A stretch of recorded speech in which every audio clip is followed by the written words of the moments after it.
તાપી જિલ્લામાં આરોગ્ય વિભાગમાં ફરજ બજાવતા વર્ગ 3ના કર્મચારીઓ આ ચોક્કસ મુદ્દતની હડતાળ પર જતા આરોગ્ય સેવા પર અસર પડી છે અને હડતાળને લઈને સયાજી મેદાન ખાતે ભેગા થઈ સૂત્રોચ્ચાર કરવામાં આવ્યા હતા। તાપી જિલ્લા આરોગ્ય કર્મચારી મંડળના નેજા હેઠળ આરોગ્ય કર્મચારીઓ વિવિધ માંગણીઓને લઈને હડતાળ પર ઉતર્યા છે। હડતાળને લઈ સયાજી મેદાન ખાતે પ્રમુખની હાજરીમાં ભેગા થઈ સૂત્રોચ્ચાર કરવામાં આવ્યા હતા, જેમાં તેઓ દ્વારા અલગ અલગ માંગણીઓ કરવામાં આવી છે, જે હડતાળમાં અલગ અલગ તાલુકાના કર્મચારીઓ જોડાયા હતા। આજે ગુજરાત રાજ્યના પંચાયત વિભાગના 25,000 કરતાં વધારે આરોગ્ય કર્મચારીઓ અચોક્કસ મુદતની હડતાલમાં જોડાઈ ગયા છે। ગુજરાત રાજ્ય આરોગ્ય કર્મચારી મહાસંઘના આદેશના અન્વયે આજે તાપી જિલ્લો પણ તેમાં સમાવેશ થઈ ગયો છે। 400 કરતાં વધારે આરોગ્ય કર્મચારીઓએ આજે ગ્રામ્ય કક્ષાની જે આરોગ્ય સેવાઓ છે એ આજે ખોરવી નાખી છે।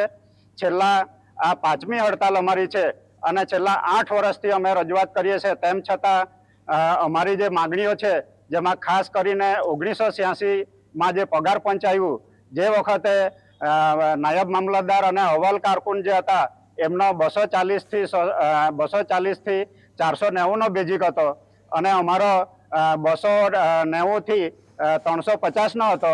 એ વિસંગતતાઓ ત્યારથી આવે છે। 1996માં જ્યારે પગાર પંચ નવું આવ્યું અને 1996માં અમારો જ્યારે 950 થી 1500નો ગ્રેડ અને બીજી અન્ય કેડરોના અમારી સમાન લાયકાતવાળા છે એમનો જે છે તે 1240 થી 2040 સુધીનો ગ્રેડ હતો। એ પગાર વિસંગતતાની જે તફાવત આવે છે એ તફાવતનો અમે રાજ્ય સરકારમાં વારંવાર રજૂઆત કરવા છતાં એ લોકોએ આ પગાર વિસંગતતા સુધારવા માટે કોઈ પગલાં ભરેલ નથી, જેના માટે આ ખાસ આંદોલન છે।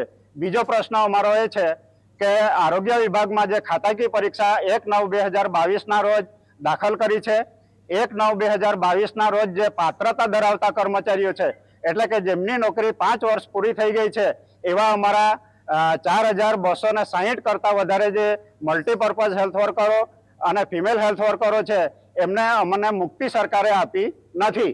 અને છેલ્લે અમારે જે પગાર પંચ આવે છે તે વખતે પગાર